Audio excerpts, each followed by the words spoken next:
So, okay, students, today we are starting second extra questions in economics. What is there? Look here. What is price discrimination? Price discrimination किसे कहते हैं? Price यानी क्या होता है? कीमत होती है। और डिस्क्रिमिनेशन डिस्क्रिमिनेशन यानी different different.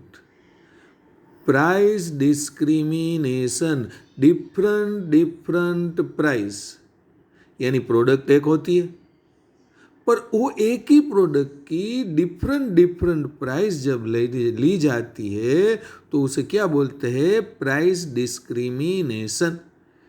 Give its merits and demerits. Merits यानी फायदे और इम्पोर्टेंस एंड डीमेरिट्स यानी उसके गैरफायदे और लिमिटेशन। यानी कि प्राइस डिस्क्रिमिनेशन जो होता है उसके फायदे और गैरफायदे क्या होते हैं वो हमें पढ़ना है। Correct. When different price is taken from the different customer for a similar product then it is called the price discrimination. Price discrimination किसे कहते हैं? When different price is taken यानी डिफरेंट यानी अलग अलग प्राइस लेना फ्रॉम द डिफरेंट कस्टमर, अलग अलग कस्टमर से अलग अलग प्राइस लेने की। किसकी? एक ही प्रोडक्ट की। Then it is called the price discrimination. तो उसे क्या बोलते हैं? प्राइस डिस्क्रिमिनेशन बोलते हैं। अब सिंपल सी बात बताते भाई, थम्सअप जो है तो थम्सअप जो 500 ml की बोतल आती है उसकी प्राइस 40 रुपीज़ है। अगर अपनी बगल वाली कोई भी शॉप पे जाओ तो 40 रुपीज़ में ही मिलेगी। बट वही थम्सअप आप रेलवे स्टेशन पे जाओ तो 40 वाली 45 या 50 में मिलती है। अगर कोई होटल में जाओ तो 50 या 60 में मिलती है। कोई बड़ी होटल में जाओ, जैसे कि सिंपल बताए मद्रास होटल में आप गए तो वो 40 वाली थम्सअप आपको 45 में मिलती है। पर वही थम्सअप आप अगर आराम होटल में जाके उसका ऑर्डर करोगे और परचेस करोगे तो उस 50 में मिलेगी। और वही थम्सअप अगर आप सेलिब्रेशन होटल में जाकर खरीदोगे तो उसकी प्राइस 60 रुपीज़ होगी। और वही थम्सअप आप मुंबई की ताज होटल में लेंगे तो वो थम्सअप 150 रुपीज़ की मिलेगी। यानी थम्सअप एक ही है। थम्सअप के अंदर जो कंटेंट्स जो है, जो उसकी क्वालिटी है वो एक सरखी है, पर उसकी प्राइस जैसे प्लेस चेंज होता है उसी मुताबिक उसकी प्राइस भी चेंज हो जाती है। तो इसे क्या बोलते हैं? Price discrimination. The product is one, purchaser are different and place is different and therefore the price is the different। इसे क्या बोलते हैं? Place discrimination. यानी प्लेस के बदल जाने से चीज वस्तु जो होती है उसकी प्राइस चेंज हो जाती है। समझ में आ गया ना भाई? चलो बच्चे लोग, बात समझ में? थम्सअप एक की, कंटेंट एक की, स्वाद एक की, टेस्ट एक की, क्वालिटी एक की, पर जैसे जैसे प्लेस चेंज होता रहता है वैसे वैसे उसकी प्राइस चेंज हो जाती है। सिमिलरली सेकंड एग्जांपल ले लेते। अगर आप ट्रेन में ट्रैवलिंग करोगे तो स्टूडेंट जब ट्रैवलिंग करता है तो उसे कंसेशन मिलता है। यानी अगर स्टूडेंट जो होता है वो अगर जामनगर से हरिद्वार जाता है तो उसकी टिकट कम ली जाती। कोई आर्मी मैन जाता है तो उसे कंसेशन मिलता है टिकट में, उसकी टिकट कम ली जाती। कोई सीनियर सिटीजन जाता है तो उसकी टिकट कम ली जाती। पर अब कोई एडल्ट आदमी जाता है तो क्या होता है? उसकी फुल टिकट ली जाती। यानी जाएंगे दोनों, ट्रेन एक ही होगी, कंपार्टमेंट एक ही होगा और जाएंगे भी एक ही डेस्टिनेशन पे, पर फिर भी जो फेयर है, फेयर यानी टिकट भाड़ा, वो भाड़ा कैसा रहता है? डिफरेंट डिफरेंट रहता है। करेक्ट। इसको क्या बोलते हैं? Class basis. जो पीपल का क्लास होता है उसके बेसिस पे प्राइस डिस्क्रिमिनेशन रहता है। तो बात समझ में आ गई बच्चे लोग? Is it clear? price discrimination when different price is taken from the different customer for a one product, then it is called price discrimination. Okay, तो अब स्टडी करते हैं उसके बेनिफिट्स, मेरिट्स, इम्पोर्टेंस और एडवांटेजेस. सही है, मेरिट्स, बेनिफिट्स, इम्पोर्टेंस और advantages. तो सबसे पहला एडवांटेजेस किसको मिलता है? बेनिफिट टू बिजनेस, यानी इसको बिजनेस को इससे क्या बेनिफिट मिलता है. जो बिजनेस करता है वो बिजनेसमैन, जो इंडस्ट्री चलाता है वो इंडस्ट्रियलिस्ट, उसको प्राइस डिस्क्रिमिनेशन से क्या बेनिफिट मिलते हैं. तो बेनिफिट टू बिजनेस में देखें तो नंबर फर्स्ट है इंक्रीज इन प्रॉफिट, यानी बिजनेसमैन का, इंडस्ट्रियलिस्ट का प्रॉफिट इंक्रीज होता है. वो कैसे? अब जब आप प्राइस डिफरेंट लोगे तो क्या होगा? सब तरह के जो कस्टमर है वो आपकी प्रोडक्ट परचेस करेंगे. अगर सब तरह के कस्टमर आपकी प्रोडक्ट परचेस करेंगे तो क्या होगा? कंपनी का सेल बढ़ेगा. सेल बढ़ाने के लिए कंपनी को प्रोडक्शन बढ़ाना पड़ेगा. अगर कंपनी प्रोडक्शन बढ़ाएगी तो उसे मास प्रोडक्शन का बेनिफिट मिलेगा. मास प्रोडक्शन यानी थोकबद्ध प्रोडक्शन. और जब प्रोडक्शन ज़्यादा होगा, सेल ज़्यादा होगा तो कंपनी का मुनाफा बढ़ेगा. Correct. So price discrimination increase the demand and sales and therefore the business can earn more and more profit. तो first benefit increase in profit. अब इसमें देखो इंक्रीज इन प्रॉफिट में price discrimination can increase sales of the product. Price discrimination से company का cell बढ़ता है. आप हमने क्या किया भाई, वो सब क्लास के पीपल जो होते हैं वो परचेस करेंगे, उससे कंपनी का सेल बढ़ेगा. Thus mass production can become possible. और उससे क्या होगा? मास प्रोडक्शन यानी थोकबद्ध प्रोडक्शन, ज़्यादा से ज़्यादा प्रोडक्शन पॉसिबल होगा. वो तो सिंपल सी बात है. अगर सेल बढ़ेगा तो कंपनी प्रोडक्शन बढ़ाएगी, और प्रोडक्शन बढ़ेगा तो क्या होगा? Which results into lower production cost and higher margin of profit. Sale बढ़ेगा तो प्रोडक्शन बढ़ेगा तो प्रोडक्शन कॉस्ट डाउन आएगी. अब आप सोचते होगे कि ऐसा कैसे होगा? Very simple matter. If you produce more and more goods, it means you are purchasing the raw material in bulk. So when you purchase the raw material in bulk, you can get the benefit of the lower prices. वो सही बात है. जैसे कि अपना raw material है, जैसे कि हम ब्रास की प्रोडक्ट बनाते हैं तो ब्रास परचेस करते हैं, तो ब्रास हम 1 टन परचेस करें और 10 टन परचेस करें तो प्राइस क्या रहेगा? सीधी सी बात है, 1 टन से प्राइस थोड़ा हायर रहेगा, 10 टन परचेस करेंगे तो प्राइस थोड़ा लोअर रहेगा. और अब जब प्राइस लोअर रहेगा रॉ मटेरियल का, तो ऑब्वियस है कि अपनी जो प्रोडक्शन कॉस्ट है that becomes down. And if production cost goes down and we will get the more profit. जब प्रोडक्शन कॉस्ट डाउन हो जाएगी तो क्या होगा? हमारा प्रॉफिट बढ़ेगा कि नहीं? अब जैसे 10 रुपये में प्रोडक्ट बनती थी, वो प्रोडक्ट अब 7 रुपये में बनने लगी, पर हम सेल तो 15 रुपये में ही करते थे. तो पिछले समय में जो प्रॉफिट 10 रुपये में प्रोडक्ट की कॉस्ट होती थी, तो हम 10 वाली प्रोडक्ट 15 में बेचते थे, तो 5 रुपीज़ का प्रॉफिट होता था. अब 7 वाली प्रोडक्ट 15 में बेचते हैं तो 8 रुपीज़ का प्रॉफिट होता है. तो very simple, that will increase our profit. तो benefit to business, increase in profit. Profit business वालों का बढ़ता है. करेक्ट. तो now go through the second point. Second point क्या है? To keep existence of business. Existence यानी अस्तित्व, कि बिजनेस अपना अस्तित्व टिका पाएगा. अब वो कैसे, वो देखते. Price discrimination will enable some firms.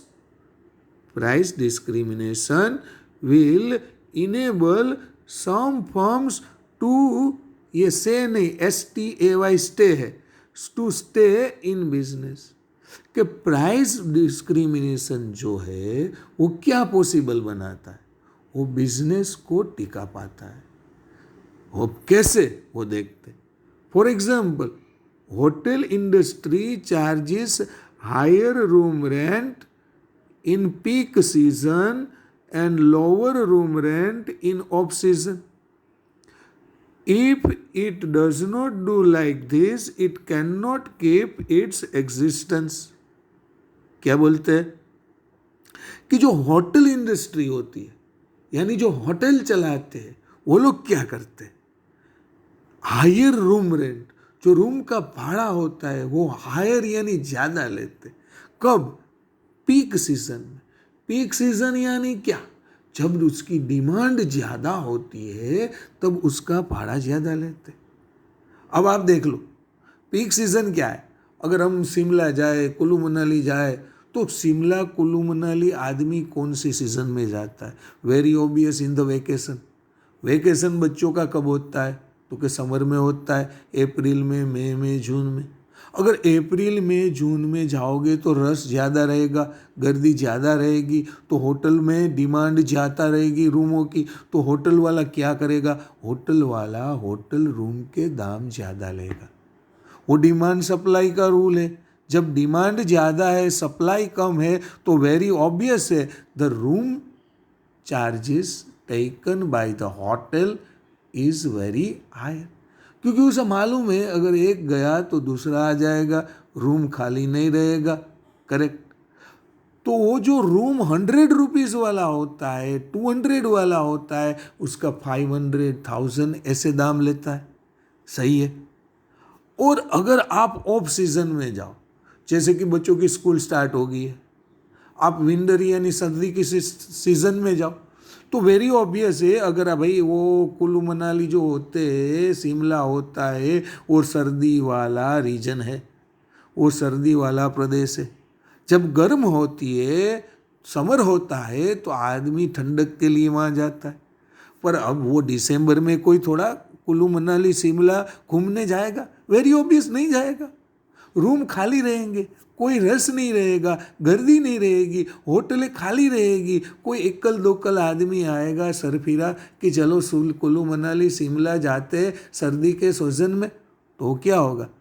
अगर कोई कस्टमर ही नहीं होगा तो रस कम होगा, एकदम स्लो होगा, तो होटल कंपनी क्या करेगी? बहुत कम भाड़ा लेगी. कहिए. अब आप सोचो, वही कम भाड़ा वो समर में ही लेती तो क्या होता? तो होटल वाले को होटल बंद करना पड़ता, क्योंकि होटल चल ही नहीं पाता. वो जो हायर चार्जेस लिया हुआ है, उसका मुनाफा जो उसको मिला है, उसी की वजह से वो ऑफ सीजन में भी अपना होटल ओपन रख सकते. Otherwise they can not open their hotel in the off season. तो does it clear? Full season में ज़्यादा रेंट, ऑफ सीजन में कम रेंट, यानी इनकम यानी profit they will balance, and therefore why they can able to run their hotel throughout the year. Correct. वो अगला example लेते हैं.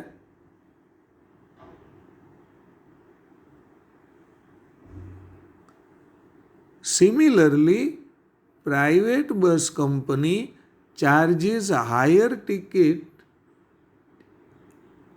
ये चार्जेस निकाल देना, higher ticket in peak season and lower ticket charges in off season. Correct. जैसे hotel वालों का है वैसे ही किसका है? बस जो प्राइवेट बस चलाते हैं, जैसे श्रीनाथ ट्रैवल्स है, ईगल ट्रैवल्स है, उनकी बात करते.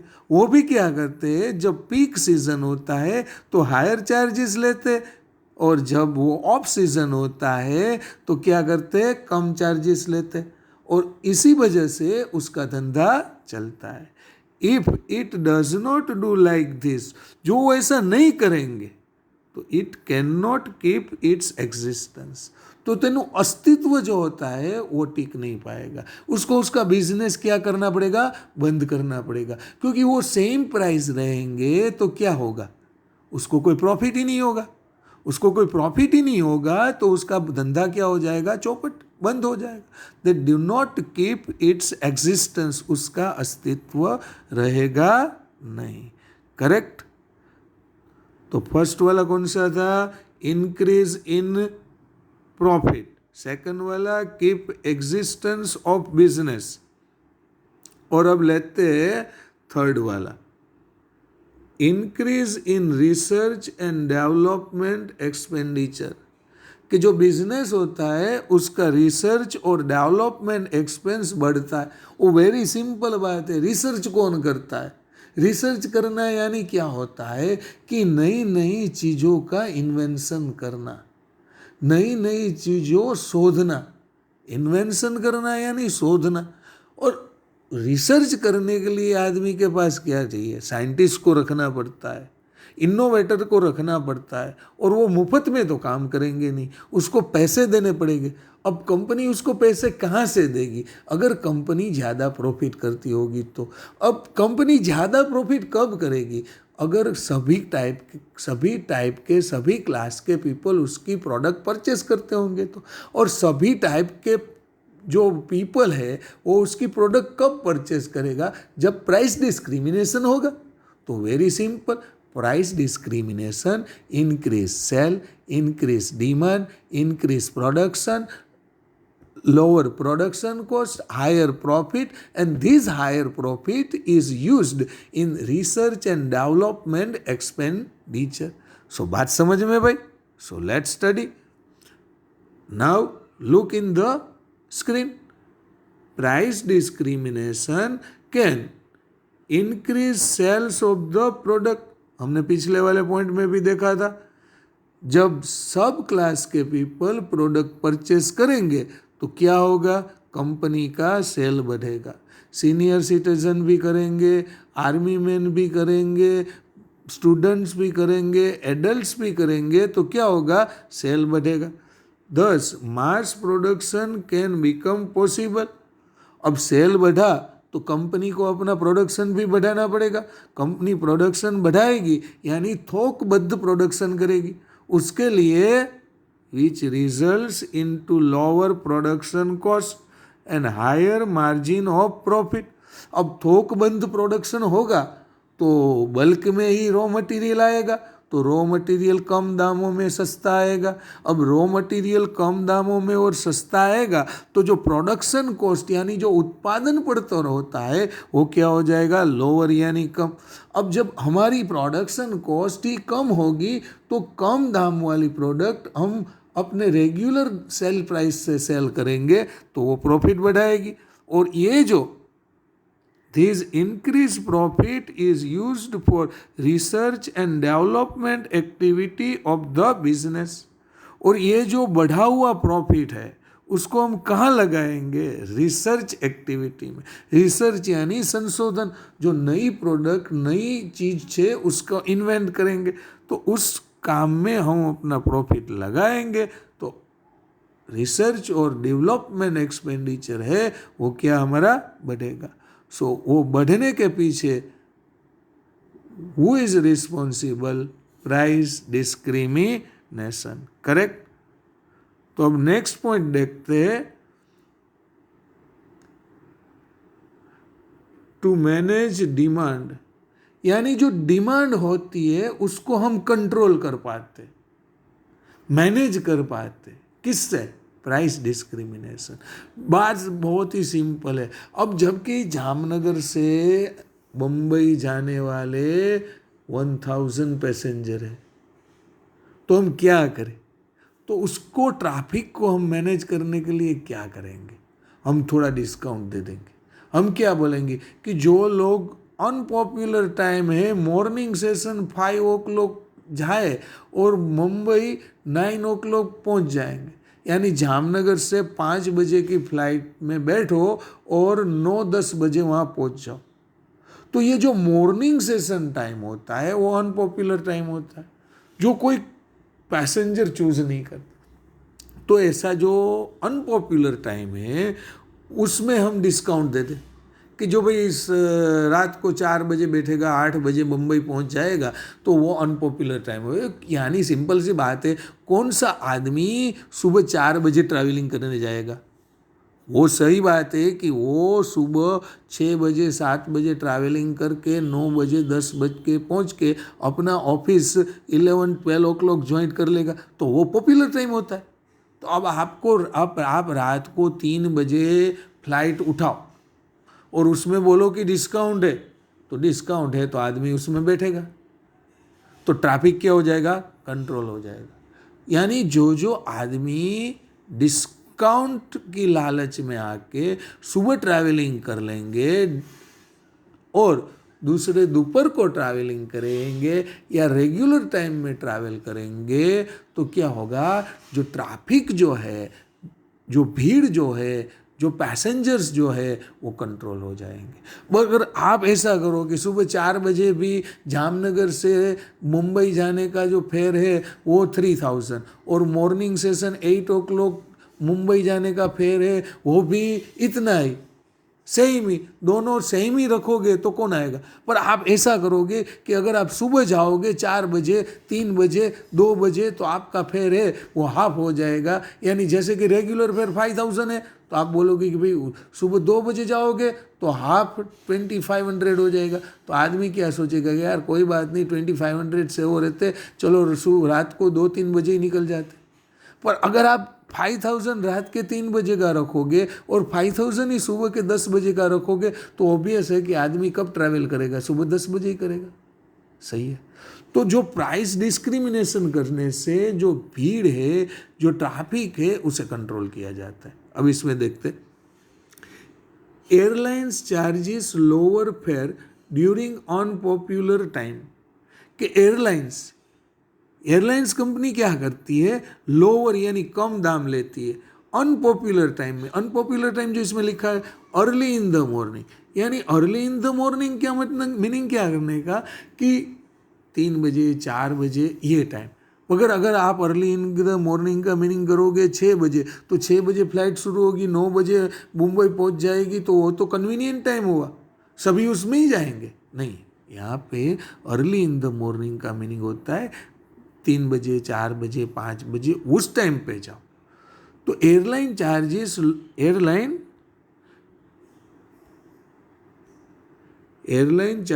Lower fair during the unpopular time early in the morning, while it charges regular charges during the popular time।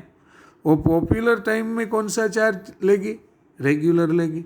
और जो अनपॉपुलर टाइमिंग है उसमें कम लेगी। तो जो आदमी है वो पैसे बचाना चाहते हैं, वो अनपॉपुलर टाइम में जाएंगे, तो क्या होगा? भीड़ मैनेज हो जाएगी। And higher charges during the peak time. Peak यानी जो एकदम जरूरी टाइम होता है, उस टाइम में जाएगी तो उससे ज़्यादा चार्ज लेगी। तो यानी प्राइस डिस्क्रिमिनेशन करने से भीड़ को, ट्रैफिक को कंट्रोल किया जाता है। Thus the demand can be managed by the price discrimination। और प्राइस डिस्क्रिमिनेशन से क्या होता है? डिमांड मैनेज हो जाती है। करेक्ट। तो ये जो हमने देखे बेनिफिट्स, वो किसके थे?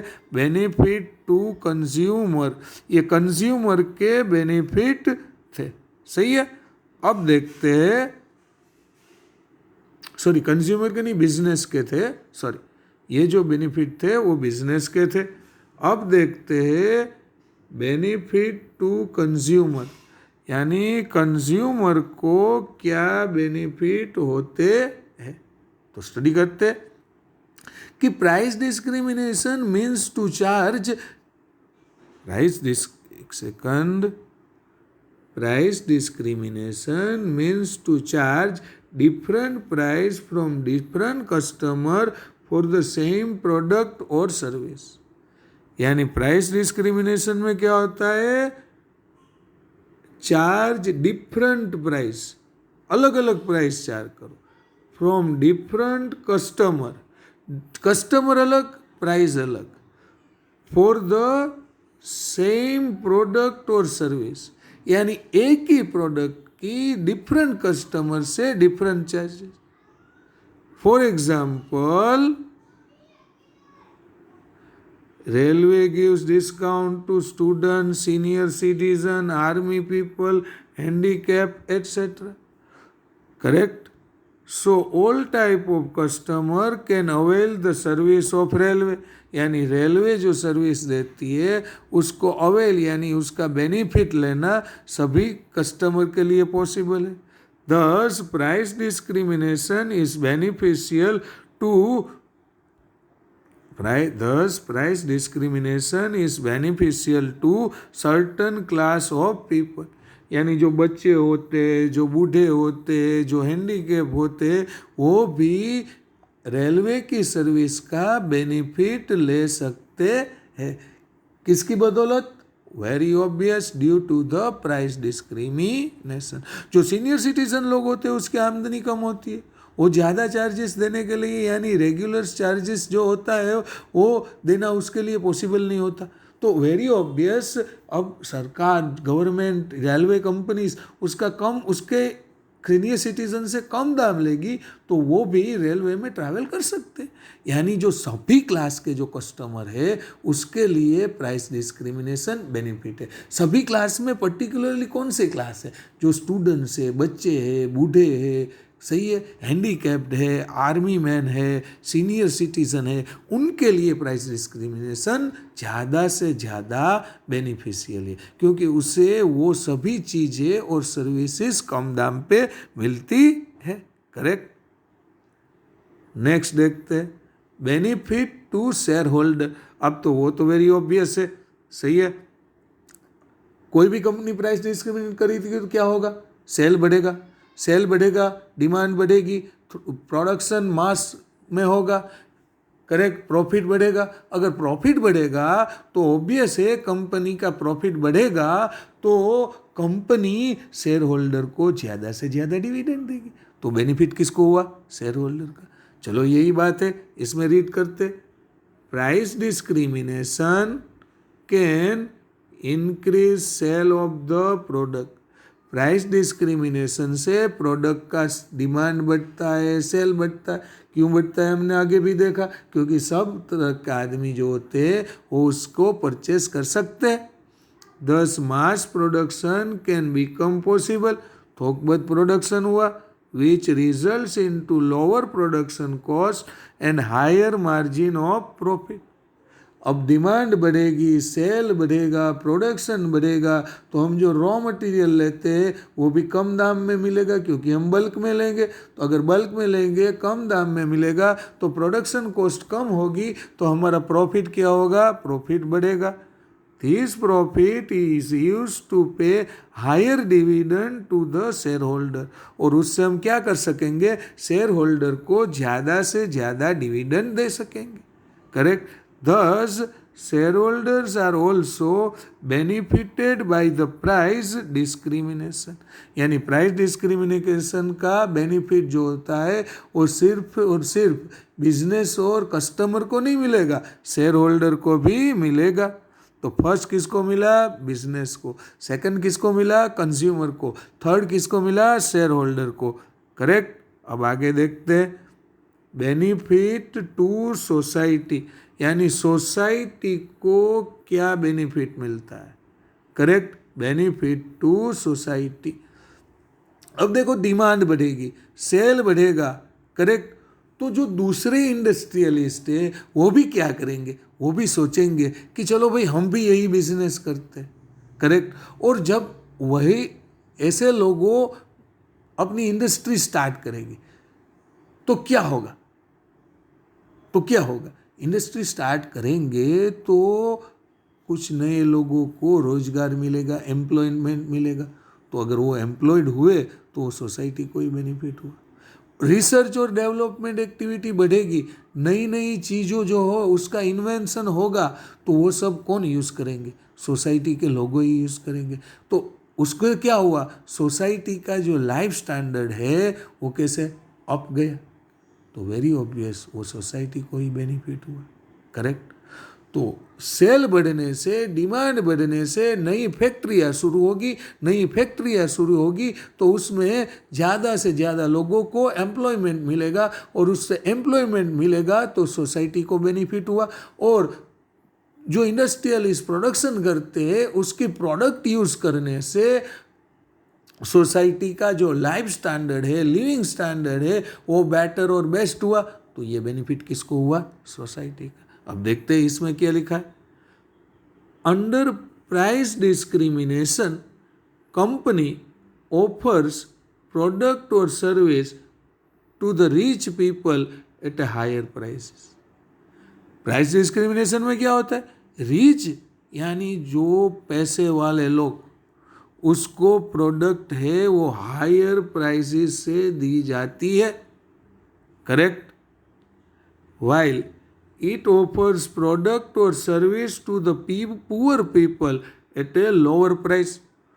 और जो पुअर यानी गरीब लोग होते हैं उससे लोअर यानी कम दाम में सर्विसेज और प्रोडक्ट दी जाती है, correct. This will increase demand of the product or service and sales to rich. तो कोई प्रॉब्लम नहीं, वो किसी भी दाम पे परचेस कर लेंगे, यानी उसे ज़्यादा दाम लिए जाते। और जो पुअर होता है वो ज़्यादा दाम लेने के लिए सक्षम नहीं होता है, तो वो क्या करेगा? उससे कम दाम में चीज़ बेचेंगे, यानी वो भी लेगा, सब क्लास के पीपल लेंगे। सो mass production can become possible and new industry can also establish यानी स्टार्ट होना। सो उससे क्या होगा? नई जो इंडस्ट्रीज है वो स्टार्ट होगी, और अब जो नई न्यू इंडस्ट्री स्टार्ट होगी, एस्टैब्लिश्ड होगी, तो क्या होगा? Thus new employment can be generated, यानी जो एम्प्लॉयमेंट होता है वो जनरेट होगा, यानी ज़्यादा से ज़्यादा लोगों को रोजगार मिलेगा। On other hand society gets benefited. और दूसरी तरफ क्या होगा? सोसाइटी को भी बेनिफिट मिलेगा। किसका? By using the various type of product. Society different type की प्रोडक्ट का यूज़ करेगी तो उसे भी सोसाइटी के लोगों का जो लाइफ स्टैंडर्ड है वो बढ़ेगा। Thus, price discrimination makes the society prosper. Prosper यानी समृद्ध, सोसाइटी को समृद्ध बनाएगा। सही है। नेक्स्ट देखते हैं, benefit to government. Benefit to government, government को क्या बेनिफिट? वही बात है बच्चों, सेल बढ़ेगा, डिमांड बढ़ेगी, मास प्रोडक्शन होगा, कंपनी का प्रॉफिट ज़्यादा होगा। कंपनी का प्रॉफिट ज़्यादा होगा, सेल्स ज़्यादा होगा, तो कंपनी ज़्यादा से ज़्यादा इनकम टैक्स और जीएसटी पे करेगी, और कंपनी ज़्यादा से ज़्यादा जीएसटी और इनकम टैक्स पे करेगी तो जो गवर्नमेंट होती है उसकी इनकम क्या हो जाएगी? बढ़ जाएगी, उसकी जो टैक्स इनकम बढ़ जाएगी। देख लो यही लिखा हुआ है, तो थोड़ा फास्ट रीड कर लेते कि under price discrimination company offers product और service to the rich people at higher price, while it offers product or service to the poor people at a lower price. This will increase demand of the product or service and sales too. उसकी demand और cell दोनों बढ़ेगी। Thus mass production can become possible, which results into lower production cost and higher margin of profit. This will increase GST income and income tax income of the government. Goods and service tax, GST का full form क्या होता है? Goods और service tax. तो सरकार government को GST और income tax ज़्यादा मिलेगा, करेक्ट। तो अब देखते हैं उसके डीमेरिट्स, डिसएडवांटेजेस और लिमिटेशन। डिसएडवांटेज गैर फायदे, लिमिटेशंस मर्यादा, करेक्ट। उसमें पॉइंट्स नहीं है, डिटेल है। नंबर फर्स्ट स्टडी करते कि under price discrimination company charges higher prices कैसे, higher prices from the rich people, कि वो रिच पीपल से ज़्यादा पैसे वसूल करती है। Correct, this is really injustice to such people. तो ये रिच पीपल को क्या हुआ, इनजस्टिस। अरे यार बात सही है, अगर मैं रिच हूँ तो क्या उसमें मेरा कोई फॉल्ट है, इसमें मेरा कोई क्राइम है? वो तो मेरे डीड्स और मेरे फैट्स, मेरे डीड्स यानी मेरे काम करने के तरीके, फैट यानी मेरा नसीब, मैं अपने नसीब और कर्म के आधार पर रिच हूँ, तो मुझसे भी वही प्राइस लो जो आम आदमी से लेते हो। तो वो तो सही बात है। अगर आप सिंपली देखो कि मैंगो मिल रही है मार्केट में, कोई आदमी अपनी कार से निकला तो वो बेचने वाला, रेकड़ी वाला कहता है साहब 200 रुपये किलो, और अगर कोई आदमी राह चलता जाता है उसके कहते हैं कि मैंगो 100 रुपये किलो, तो यही तो भाई, ये तो इनजस्टिस हुआ ना रिच पीपल के लिए। This is real injustice to them. If he is rich then, if he is rich then it is not his fault. वो अमीर है, वो उसका कोई गुनाह है? तो ऐसा नहीं होना चाहिए। जो अमीर है उससे भी वाजिब दाम ही लेना चाहिए। करेक्ट, ये कहना चाहते हैं। Because to become rich is the result of their deeds and fate, यानी वो जो रीच हुआ है वो किसका रिजल्ट, किसका परिणाम है? उसके डीड्स यानी उसके कर्मों का, उसके फैट यानी उसके नसीब का रिजल्ट है। It is not their fault और क्राइम, ये उसका क्राइम नहीं है। Thus price discrimination is injustice to rich class people. तो प्राइस डिस्क्रिमिनेशन पुअर के लिए अच्छा है क्योंकि उसे कम दाम में चीज़ मिलती है, पर किसके लिए इनजस्टिस है, किसके लिए गैरफायदा है? रीच के लिए, क्योंकि रीच से ज़्यादा दाम वसूले जाते हैं। वो really not proper and not justice to this people. Correct. अब सेकंड देखते, railway gives discount to student senior citizen, कि रेलवे जो है वो स्टूडेंट्स को और सीनियर सिटीजन को डिस्काउंट देती। तो बात सही है, but some of the students and senior citizen are coming from the very richest family. अब यार कम दाम लेने हैं तो किससे लेने हैं? जो पुअर है उनसे। पर अब कई स्टूडेंट्स और सीनियर सिटीजन रीच क्लास से आते। किससे आते? रीच क्लास से, यानी उस बहुत ही अमीर लोग होते। तब आप उससे कम दाम लोगे तो क्या होगा? तो that is not fair, that is not fair. Correct. Next, railway charges regular fare from the adults. They may be unemployed. This is really injustice to such people. अब रेलवे कहती है कि भाई बूढ़े आदमी होते हैं, उसकी आमदनी कम होती है तो उससे हमें कम दाम लेने चाहिए, और जो एडल्ट होते हैं वो उसके पास आमदनी होती है, उससे हमें पूरे दाम वसूलने चाहिए। पर ऐसा जरूरी नहीं है। अब कोई कोई आदमी देखो जो एडल्ट है, 35 ईयर का है, पर वो अनएम्प्लॉयड है। अगर आप ऐसे अनएम्प्लॉयड और पुअर पीपल से ज़्यादा दाम लोगी तो डेट इज अनफेयर। करेक्ट। तो पहली बात कौन सी थी? रिच से ज़्यादा दाम लो तो this is injustice to rich. और सेकंड बात क्या थी कि जो स्टूडेंट्स है, सीनियर सिटीजन है, वो भी रिच हो सकते हैं, उससे कम दाम लो तो वो भी इनजस्टिस। और तीसरा क्या है कि जो एडल्ट है वो अनएम्प्लॉयड है, जो पैसे नहीं दे सकता, उससे आप पूरा दाम वसूल करो तो वो भी क्या हुआ? इनजस्टिस ही हुआ। सही है। अब आगे देखते लास्ट वाला, there will be administrative cost of separating the market. अब आप प्राइस डिस्क्रिमिनेट करोगे तो उसके लिए आपको एडमिनिस्ट्रेटिव यानी वहीवटी खर्चा मिलेगा। वो क्या होता है? आप क्या करोगे कि भाई इस मार्केट में कम दाम, इस मार्केट में ज़्यादा दाम, तो आप वो डिफ्रेंशिएट करने के लिए जो काम कराओगे अपने क्लर्क से, अपने ऑफिसर से, उसको आपको सैलरी देनी पड़ेगी। तो इससे क्या होता है, आपका जो एडमिनिस्ट्रेटिव कॉस्ट है वो बढ़ता है। अगर आप प्राइस डिस्क्रिमिनेशन नहीं करते तो आपको ऐसे आदमी यानी ऐसे क्लर्क, ऐसे ऑफिसर को अपॉइंट नहीं करना पड़ता और आपको उसका जो खर्चा होता है वो सेव हो जाता। करेक्ट। तो फर्स्ट क्या होता है कि रिच पीपल के लिए इनजस्टिस है। सेकंड, जो सीनियर सिटीजन और स्टूडेंट रिच है उससे कम लेने की ज़रूरत नहीं है। थर्ड, जो अनएम्प्लॉयड एडल्ट है उससे जो आप पूरा चार्ज वसूल करते हो वो गलत है। और ये एडमिनिस्ट्रेटिव कॉस्ट है, ये आपका बढ़ाता है। करेक्ट।